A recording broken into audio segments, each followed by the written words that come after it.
अस्सलाम वालेकुम dear student, आज हमने एक बहुत ही अहम टॉपिक हाइब्रिडाइजेशन के ऊपर बात करनी है।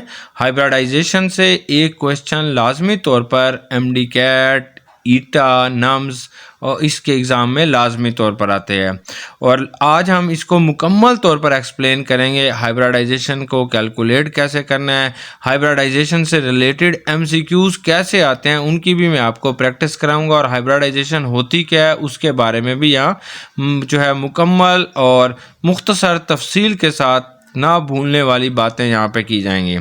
हाइब्रिडाइजेशन होती क्या है, ये इसकी एक मुख्तसर से हमारे पास ना डेफिनेशन आती है कि ऐसे एटॉमिक ऑर्बिटल जिनकी एनर्जी स्लाइटली एक दूसरे से मुख्तलिफ होती है और शेप उनकी एक दूसरे से स्लाइटली मुख्तलिफ होती है, वो आपस में इंटरमिक्स होके equal number of degenerate hybrid orbital बनाएंगे जिनकी सेम शेप होती है और have different shapes from parent atomic orbitals is known as a hybridisation. अब ये हाइब्रिडाइजेशन होती है। अब हाइब्रिडाइजेशन हमारे कोर्स के अंदर जो शामिल है वो एस, पी और डी की हाइब्रिडाइजेशन होती है, वो हम देखेंगे। अब हमारे पास जितने भी एटॉमिक ऑर्बिटल्स होते हैं वो हम जानते हैं, ये गोल जो होगा ये एस ऑर्बिटल होता है, ये हमारे पास पी ऑर्बिटल होता है। अगर डबल शेप हो तो इसे आपने डी ऑर्बिटल कहते हैं। अब ये जो हाइब्रिड ऑर्बिटल्स होते हैं they are totally different from that of their atomic orbital. हर हाइब्रिड ऑर्बिटल की शक्ल जो होती है वो सेम होती है। हर हाइब्रिड ऑर्बिटल में एक बड़ा लोब होगा और एक छोटा होगा, ये एक हाइब्रिड ऑर्बिटल होगा। हाइब्रिड ऑर्बिटल बनते कब हैं? जब हाफ फील्ड और कंप्लीटली फील्ड ऑर्बिटल आपस में इंटरमिक्स होंगे, चाहे हाफ फील्ड हो या कंप्लीटली फील्ड हो। एनर्जी ऑफ हाइब्रिड ऑर्बिटल्स की जो होती है always lower than unhybrid orbitals, जिसकी एनर्जी कम होती है उनकी स्टेबिलिटी ज़्यादा होती है। अब number of atomic orbital is always equal to number of hybridised orbital के बराबर होंगे। हाइब्रिड ऑर्बिटल हमेशा सिग्मा बॉन्ड बनाता है। ये एमसीक्यूज अक्सर आ जाता है कि जो हाइब्रिड ऑर्बिटल होगा इसमें हमेशा सिग्मा बॉन्ड होता है, इसमें पाई बॉन्ड नहीं होता। Hybrid orbital is always stronger then that of a non hybrid orbital से स्ट्रांग होगा। नॉन हाइब्रिड बॉन्ड से जो हाइब्रिड बॉन्ड होगा वो हमेशा स्ट्रांगर होगा। हाइब्रिडाइजेशन जो होती है वो उस वक्त अक्कर होगी at the time of bond formation. Hybridisation increases stability and decreases reactivity energy of molecules. Electron, ये एक बड़ी ख़ास बात है कि electron do not undergo hybridisation. Electron जो है वो हाइब्रिडाइजेशन में हिस्सा नहीं लेते, ओनली एटॉमिक ऑर्बिटल जो होते हैं वो हाइब्रिडाइजेशन में हिस्सा लेते हैं। हाइब्रिडाइजेशन, ये भी एक अहम एमसीक्यूज आता है कि hybridisation does not occur in isolated atom. For example जैसे सोडियम है, क्लोरीन है, कार्बन है, हाइड्रोजन है, ऑक्सीजन है, नाइट्रोजन है, सल्फर है, इनको हमने आइसोलेटेड एटम कहते हैं, तो इनके अंदर हाइब्रिडाइजेशन नहीं होती आयनिक और हमेशा ये बाउंडेड फॉर्म के अंदर हाइब्रिडाइजेशन पाई जाएगी। जैसे CO2 होगा, जैसे मीथेन होगा, PCl5 होगा, इनके अंदर ये हाइब्रिडाइजेशन जो है वो अक्कर होती है। ये जो हाइब्रिडाइजेशन होती है ये ओवरलैपिंग के डायरेक्टली प्रोपोर्शनल है। अगर ओवरलैपिंग ज़्यादा होगी तो हाइब्रिडाइजेशन भी ज़्यादा होगी और उसकी स्टेबिलिटी भी ज़्यादा होगी अगर हाइब्रिडाइजेशन ज़्यादा होगी, और वो मॉलिक्यूल की एनर्जी कम हो जाएगी। जिसकी एनर्जी कम होती है उसकी स्टेबिलिटी ज़्यादा होती है और उस मॉलिक्यूल की रिएक्टिविटी भी कम हो जाती है। एनर्जी कम होने से, रिएक्टिविटी कम होने से उसकी स्टेबिलिटी बढ़ जाती है। ये जो पोटेंशियल एनर्जी होती है वो एनर्जी ऑफ हाइब्रिड ऑर्बिटल की हमेशा कम हो जाती है। Potential energy of hybrid orbital के इन्वर्सली प्रोपोर्शनल है। बॉन्ड स्ट्रेंथ, कोई बॉन्ड कितना ताकतवर होगा या बॉन्ड की स्टेबिलिटी कितनी होगी वो उसके एस करैक्टर पर डिपेंड करती है। अगर एस करैक्टर ज़्यादा होगा तो बॉन्ड ज़्यादा स्ट्रांग होगा। For example carbon carbon triple bond जो है इसमें जो एस करैक्टर होता है ये sp हाइब्रिडाइजेशन होती है, इसमें 50% एस करैक्टर होगा तो ये एक स्ट्रांगर बॉन्ड है। अगर कार्बन कार्बन डबल बॉन्ड देखते हैं तो यहाँ पे ये जो कार्बन है ये 33% इसके अंदर एस करैक्टर है और 66% इसके अंदर जो है वो पी करैक्टर है, तो ये इससे वीकर है। और ये कार्बन कार्बन सिंगल बॉन्ड देखते हैं तो यहाँ पे एस करैक्टर जो है वो 25% है और पी करैक्टर जो है वो 75% है, तो ये सबसे वीक बॉन्ड होगा। एसिडिटी, अगर किसी भी जो है जिसमें एस करैक्टर ज़्यादा होगा वो ज़्यादा एसिडिक प्रॉपर्टी शो करता है। मतलब अगर हमारे पास यहाँ पे देखें ये 50% एस करैक्टर है तो ये एक एसिडिक बिहेवियर शो करेगी इन केस ऑफ इथाइन के केस में, या टर्मिनल अल्काइन के केस में ये थोड़ी एसिडिक हो जाती है क्योंकि एस करैक्टर इंक्रीज होने से कार्बन की इलेक्ट्रोनेगेटिविटी बढ़ जाती है। बॉन्ड एनर्जी, बॉन्ड एंगल, ये सब चीज़ें जो होती हैं ये भी एस करैक्टर के डायरेक्टली प्रोपोर्शनल होंगी। बॉन्ड लेंथ और रिएक्टिविटी एस करैक्टर के जो है इन्वर्सली प्रोपोर्शनल है। अगर हमारे पास एस करैक्टर ज़्यादा होगा तो उसकी बॉन्ड लेंथ कम होगी। अब देखें जैसे ये कार्बन कार्बन ट्रिपल बॉन्ड आ गया है तो इसकी जो बॉन्ड लेंथ है वो कम है as compare to carbon carbon double bond के, और इसकी जो बॉन्ड लेंथ है वो ये इसकी बॉन्ड लेंथ कम है ट्रिपल बॉन्ड की, फिर इसकी इससे ज़्यादा है और इसकी सबसे ज़्यादा होगा। अगर एस करैक्टर ज़्यादा होगा तो इनमें से कौन सा ज़्यादा रिएक्टिव होगा, तो एस करैक्टर जितना कोई ज़्यादा होगा उसकी रिएक्टिविटी उतनी कम होती जाएगी। अगर एस करैक्टर कम होगा तो रिएक्टिविटी उसकी ज़्यादा हो जाएगी। तो ये इथाइन सबसे ज़्यादा रिएक्टिव है, वाई बिकॉज इसके अंदर एस करैक्टर ज़्यादा है। रिएक्टिविटी जो होगी is inversely proportional to the number of hybrid orbitals. अगर हाइब्रिड ऑर्बिटल्स ज़्यादा होंगे तो उस चीज़ की रिएक्टिविटी भी कम होगी। मतलब जैसे इसके अंदर हाइब्रिड ऑर्बिटल ज़्यादा हैं एज़ कंपेयर टू दिस, ये इसके अंदर ये जो इथाइन है इसके अंदर हाइब्रिड ऑर्बिटल्स की तादाद कम है, जबकि ये हमारे पास जो होता है इसके अंदर जो हाइब्रिड ऑर्बिटल हैं वो ज़्यादा हैं, इसलिए अल्केन जो होगा वो लेस रिएक्टिव होगा as compare to alkene and alkyne. अब ये जो हाइब्रिडाइजेशन है इसका एक बहुत अहम हमें फ़ायदा ये होता है कि ये इक्वलेंट वैलेंसी ऑफ एटम्स को एक्सप्लेन कर रही होती है, जैसे कार्बन, बोरान, बेरिलियम, इनकी वैलेंसी के बारे में हमें आइडिया देती है। अब किस में कितना एस करैक्टर होता है वो हम देख लेते हैं। अगर किसी की हाइब्रिडाइजेशन sp3 होगी तो इसमें 25% एस करैक्टर होगा और 75% इसमें पी करैक्टर। अगर किसी की हाइब्रिडाइजेशन sp2 होगी तो 33% इसमें एस करैक्टर होगा और 66% इसमें पी करैक्टर। अगर हाइब्रिडाइजेशन sp होगी तो 50% एस करैक्टर होगा और 50% ही पी करैक्टर होगा।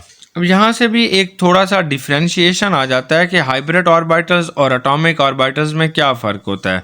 तो पहले ये डेफिनेशन आती है कि हाइब्रिड ऑर्बिटल उस वक्त बनते हैं बाई कम्बिनेशन ऑफ 2 और मोर एटॉमिक ऑर्बिटल। जब ओवरलैपिंग करेंगे तो हाइब्रिड ऑर्बिटल बनेंगे। Atomic orbital already exist in the atoms के अंदर पाए जाते हैं फॉर्मेशन। तो हाइब्रिड ऑर्बिटल उस वक्त बनेंगे जब मिक्सिंग ऑफ 2 और मोर एटॉमिक ऑर्बिटल आपस में मिक्स होंगे। एटॉमिक ऑर्बिटल ये ऑलरेडी एटम के अंदर पाए जाते हैं, ये मिक्स नहीं होते। नेचर ऑफ ऑर्बिटल, ये जो हाइब्रिड ऑर्बिटल्स होते हैं इनकी सेम एनर्जी होती है, सबकी एनर्जी सेम होती है। ये जो एटॉमिक ऑर्बिटल्स होते हैं these are atomic orbital having same energy, इनकी एनर्जी भी हमारे पास सेम होती है। तो ये जो एटॉमिक ऑर्बिटल्स होते हैं इनकी जो एनर्जी होती है ये स्लाइटली एक दूसरे से डिफरेंट होगी, जबकि हमारे पास जो हाइब्रिड ऑर्बिटल्स होते हैं इनकी एनर्जी सेम होती है। ये जो हाइब्रिड ऑर्बिटल्स होते हैं they form when A molecule form, जब एक मॉलिक्यूल बनेगा तब हाइब्रिड ऑर्बिटल्स बनते हैं। एटॉमिक ऑर्बिटल जो होते हैं ये ओरिजिनली एग्जिस्ट इन एटम, जो एटम के अंदर ही पाए जाते हैं। अब हाइब्रिड ऑर्बिटल्स कौन से होते हैं ये आप देखें, sp, sp2, sp3, dsp3, d2, sp2, ये सारे के सारे हाइब्रिड ऑर्बिटल्स कहलाते हैं। अब px, py, pz, dxy, s, dyz इनको हमने एटॉमिक ऑर्बिटल्स कहते हैं। अब हमने हाइब्रिडाइजेशन को कैसे कैलकुलेट करना है, तो ये हमारे पास ना एक शॉर्ट ट्रिक आता है, बहुत मज़े का है कि हाइब्रिडाइजेशन जो होती है बराबर है ग्रुप नंबर, जो भी सेंट्रल एटम है उसका ग्रुप नंबर क्या होगा और number of atoms attach except oxygen के अलावा जितने भी एटम उसके साथ अटैच हैं वो आपने गिनने हैं, प्लस जितना उसके ऊपर नेगेटिव चार्ज है वो आपने लगाना है, माइनस जितना उसके ऊपर पॉजिटिव चार्ज है अगर किसी चीज़ के ऊपर तो वो आपने निकाल देना है, डिवाइडेड बाय 2। ये ट्रिक नंबर 1 है, इससे हम हाइब्रिडाइजेशन कैलकुलेट कर सकते हैं। ये हमारे पास ट्रिक नंबर 2 है। सबसे पहले हम एटम की स्ट्रक्चर्स को देखते हैं, फिर उसके अंदर मौजूद जो एटम उसके साथ अटैच होते हैं उसे हम काउंट करते हैं। Count the number of atom connected to it. इसमें बॉन्ड कैलकुलेट नहीं करना, सिर्फ आपने एटम्स कैलकुलेट करने हैं। Count the number of lone pair, फिर आप इस मालिक्यूल के साथ कितने लोन पेयर हैं जो उसके साथ अटैच है उसको कैलकुलेट करना है। फिर इन सब को आपने जो है ऐड कर देना है और बहुत मज़े की ये चीज़ है। इस तरीके से आप एटॉमिक हाइब्रिडाइजेशन आसानी के साथ कैलकुलेट कर लेंगे। तो हाइब्रिडाइजेशन में क्या करेंगे, number of atom attach to central atom के, कितने एटम जो है वो सेंट्रल एटम के साथ अटैच हैं, plus number of lone pair of electron, और उसके साथ कितने लोन पेयर ऑफ इलेक्ट्रॉन है, तो इनको आप कैलकुलेट कर लेते हैं तो ये आपके पास हाइब्रिडाइजेशन आ जाती है। या इसको हम यूं भी कहते हैं कि number of sigma bond plus number of lone pair of electron, तो आप कैलकुलेट करेंगे तो ये भी आपको बता देते हैं। अब देखें, अगर आपके पास ये CO2 है, अब हमसे पूछा, अब फिर ना इसकी हमने नंबरिंग देख कि कितने नंबर ऑफ एटम्स अटैच्ड हैं सेंट्रल एटम के साथ, प्लस कितने लोन पेयर अटैच हैं वो आपने कैलकुलेट करेंगे। फिर आप अपनी हाइब्रिडाइजेशन बताएंगे। अगर उसके साथ जो टोटल नंबर ऑफ एटम्स या उसके साथ लोन पेयर की तादाद 2 होगी तो इसकी हाइब्रिडाइजेशन हमेशा sp होगी, और इसकी जो स्ट्रक्चर होती है वो लीनियर होगी, और इसका जो बॉन्ड एंगल है वो 180 का होगा। अगर उसके साथ जो अटैच है वो 3 जो है वो एटम्स अटैच हैं, number of atom plus lone pair की तादाद 3 हो जाती है, तो उसकी हाइब्रिडाइजेशन sp2 होगी, और इसकी जो शक्ल या शेप हमारे पास ज्योमेट्री आ जाएगी ट्राइगोनल प्लेनर होगी, और इसका बॉन्ड एंगल 120 का होगा। अगर उसके साथ total atoms plus lone pair की तादाद 4 होती है तो इसकी हाइब्रिडाइजेशन जो होगी वो sp3 होगी, और इसकी जो हमारे पास ज्योमेट्री है वो टेट्राहेड्रल होगी, और बॉन्ड एंगल 109.5 डिग्री का होगा। अगर उनकी टोटल तादाद sp3 5 होती है तो उसकी जो हाइब्रिडाइजेशन होगी वो sp3d होगी, 1, 3 और 5 हो जाएगा, और इसकी जो शेप है वो ट्राइगोनल पायरामाइडल होगी। अब इसके अंदर क्योंकि लोन पेयर आ जाते हैं इसलिए बॉन्ड एंगल थोड़े वेरी कर रहे होते हैं, 90, 120 और 180। अगर उसके अंदर total number of atom attached 6 होंगे और उसकी जो हाइब्रिडाइजेशन है वो sp3 होती है या d2 होगी, और उसका जो ज्योमेट्री होगी वो ऑक्टाहेड्रल होगी, तो इसका जो बॉन्ड एंगल हमारे पास बनेगा वो 90 का या 180 का होगा। ये एक छोटी सी हमने हाइब्रिडाइजेशन की एक समरी बनाई है कि अगर एक S और एक P होगा तो वो 2sp हाइब्रिड ऑर्बिटल बनेंगे, वो लीनियर होंगे, जैसे BeCl2 बेरिलियम क्लोराइड है। अब अगर हमारे पास sp2 यानी कि एक S और 2 P होंगे तो इसके अंदर जो टोटल हाइब्रिड ऑर्बिटल्स होंगे वो 3 होंगे। ये sp2 ये ट्राइगोनल प्लेनर स्ट्रक्चर में आएगा, जैसे BF3 है। अगर वो sp3 है उसमें एक S और 3 P ऑर्बिटल हिस्सा लेंगे तो टोटल 4 बनेंगे हाइब्रिड ऑर्बिटल 4sp3, तो ये टेट्राहेड्रल शेप में आएगी जैसे मीथेन है। अगर वो sp3d आएगा उसमें एक S 3 P और एक D होगा तो ये 5sp3d बनेंगे, और इसकी जो शेप होगी या ज्योमेट्री होगी ये ट्राइगोनल बाई पायरामाइडल जैसे PCl5 है। अब अगर उनका सम sp3d2 यानी 6 होता है, इसमें एक S 2 P 2 D होंगे, तो ये हमारे पास जो है इसके अंदर हमारे पास जो है sp3 3 P होंगे और ये 2 D होंगे, तो टोटल ये सम 6 होता है, तो ये sp3d2 होगी। तो इसकी जो शेप हमारे पास आ रही होती है वो ऑक्टाहेड्रल इसकी ज्योमेट्री होगी, ये सल्फर हेक्साफ्लोराइड होगा। अब हम मुख्तलिफ मालिक्यूल की जो है वो ज्योमेट्री को और हाइब्रिडाइजेशन को कैलकुलेट करते हैं। अब इसी ट्रिक को हम सामने रखते हैं कि हाइब्रिडाइजेशन बराबर है number of atom attach to central atom plus number of lone pair of electrons के कितने लोन पेयर हैं। अब फॉर एग्जांपल ये पहला मालिक्यूल हम देखते हैं कि ये sp2 है, ये कार्बन डाइऑक्साइड है, और इसके हम हाइब्रिडाइजेशन बताते हैं क्या होगा। अब देखें ये सेंट्रल एटम है, सेंट्रल एटम के साथ 2 एटम अटैच हैं, और इसके साथ 2 एटम अटैच हैं और इसके पास कोई भी लोन पेयर नहीं है। अगर किसी चीज़ का सम 2 आता है तो उसकी जो हाइब्रिडाइजेशन होती है वो आप कहते हैं sp हाइब्रिडाइजेशन है। अब हम मुख्तलिफ इसकी जो है एक्सरसाइज करते हैं। अब देखें जैसे ये वाला एक मालिक्यूल है हमारे पास, ये पानी है, ये आपको नज़र आ रहा है, एक लोन पेयर ये है, ये इसमें 2 लोन पेयर हैं और 2 ही एटम, 2 अटैच्ड एटम है, 2 ही इसके अंदर लोन पेयर हैं। टोटल जवाब आपके पास 4 आ रहा है। अगर किसी चीज़ का जवाब 4 होता है तो उसकी हाइब्रिडाइजेशन sp3 होगी और इसकी टेट्राहेड्रल शेप होगी।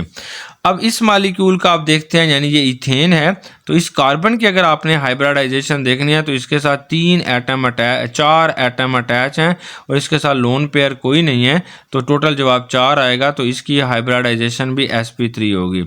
अब इसको देखें, यानी कि ये NH2 है। अब नाइट्रोजन के साथ ये 2 हाइड्रोजन अटैच है, एक लोन पेयर है, 3 हो गए, और एक ये एटम यहाँ पे कार्बन इसके साथ अटैच है। तो इस तरीके से टोटल इसके साथ जो अटैच्ड एटम है वो 1 है और एक इसके अंदर लोन पेयर है। टोटल तादाद इसकी 4 होती है, तो इसकी हाइब्रिडाइजेशन भी sp3 हो जाएगी। अब हमारे पास जो है नेक्स्ट मालिक्यूल जो है उनको आप कर लेते हैं। अब एक मालिक्यूल हमारे पास ये आ रहा है, देखें ये कार्बन और ऑक्सीजन का ट्रिपल बॉन्ड है और ऑक्सीजन के ऊपर एक पॉजिटिव चार्ज है। मतलब यह है कि ऑक्सीजन ने अपना एक लोन पेयर किसी को दिया हुआ है। अब ऑक्सीजन के साथ डायरेक्टली जो अटैच है वो सिर्फ एक एटम है, एक एटम इसके साथ अटैच है और एक इसके पास लोन पेयर है। तो टोटल तादाद ये 2 होती है, तो इसकी हाइब्रिडाइजेशन sp हो जाएगी। अगर इस कार्बन को आप देखना चाहते हैं तो ये कार्बन इधर एक एटम के साथ अटैच है इधर और एक एटम इधर अटैच है, 2 एटम के साथ अटैच है, इसका लोन पेयर 0 है। तो इसकी हाइब्रिडाइजेशन जो होगी, इसका टोटल जवाब 2 आता है, तो इसकी हाइब्रिडाइजेशन भी sp हो जाएगी। अब हम इस मालिक्यूल को देख लें, जहाँ पे हमने नाइट्रोजन की हाइब्रिडाइजेशन कैलकुलेट करते हैं, तो ये इधर से एक एटम के साथ अटैच है, इधर से इसके पास एक लोन पेयर है, 2 हैं, तो 2 अगर आता है तो उसकी हाइब्रिडाइजेशन जो होती है वो sp होती है। अगर किसी भी मालिक्यूल के अंदर कॉन्जुगेटेड सिस्टम पाया जाता है और साथ लोन पेयर ऑफ इलेक्ट्रॉन भी हों, तो ये जो लोन पेयर होते हैं इनको हाइब्रिडाइजेशन में ये हिस्सा नहीं लेते, इनको हम काउंट नहीं करते। कॉन्जुगेटेड सिस्टम से मुराद है कि एक आपके पास डबल बॉन्ड हो, फिर आपके पास सिंगल बॉन्ड हो, तो यहाँ पे लोन पेयर कैलकुलेट नहीं होंगे। देखें ये जैसे एक मालिक्यूल है, यहाँ पे NH2 है, नाइट्रोजन के ऊपर 2 लोन पेयर हैं, तो ये एक लोन पेयर है और 2 इलेक्ट्रॉन, यानी एक लोन पेयर है ये इधर। अब हम देखते हैं तो वैसे इसके हमारे पास ना इसके साथ नंबर ऑफ एटम्स कितने अटैच हैं, 2 हाइड्रोजन अटैच हैं और एक यहाँ पे ये इस कार्बन के साथ अटैच है 3 और एक लोन पेयर 4। तो इसकी एक्सपेक्टेड हाइब्रिडाइजेशन sp3 होनी चाहिए, लेकिन लोन पेयर जो है वो हिस्सा नहीं ले रहे। तो टोटल एटम जो इसके साथ अटैच हैं 2 हाइड्रोजन और एक ये कार्बन के साथ ये